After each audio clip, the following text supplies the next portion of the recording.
বোমাতঙ্ক Balurghat head post অফিসে সোমবার সন্ধ্যায় পুনরায় মেল দ্বারা বোমা রাখার হুমকিতে পুলিশি তৎপরতা শুরু হয়েছে। খবর দেওয়া হয় বালুরঘাট থানায় ও এসপি অফিসে। খবর পেয়েই ঘটনাস্থলে আসে বোম স্কোয়াড ও পুলিশ আধিকারিকরা। ঘটনাস্থলে আনা হয় স্নিপার ডগ নিয়ে এসেও আজকেও তেমন কিছুর সন্ধান মেলেনি।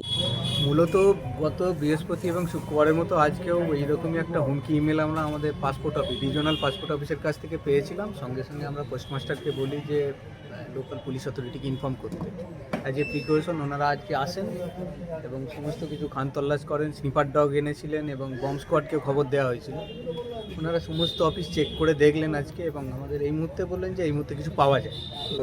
ভারতবর্ষের যা বিভিন্ন জায়গায় বিভিন্ন বম ব্লাস্টের খবর আমরা শুনি, কখনো শুনি এয়ারপোর্টে হচ্ছে, কখনো বা অন্য জায়গায় হচ্ছে। ন্যাচারালি আতঙ্ক আমাদের সবাদের মধ্যেই আছে, কিন্তু যেহেতু আমাদের কাজ করতে হবে তো সেই জন্যই একটা প্রিকশন মেজার আমরা খবর দিয়েছিলাম পুলিশকে। অন্তত তারা এসে যত 4:30 নাগাদ হবে আজকে বিকালের দিকে মেলটা পেয়েছে।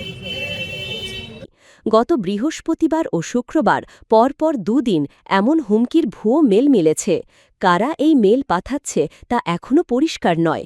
অন্যদিকে একের পর এক এই হুমকি মেলে কর্মীদের মধ্যে আতঙ্ক ছড়িয়েছে বলে জানিয়েছেন বালুরঘাট হেড পোস্ট অফিসের পোস্টমাস্টার।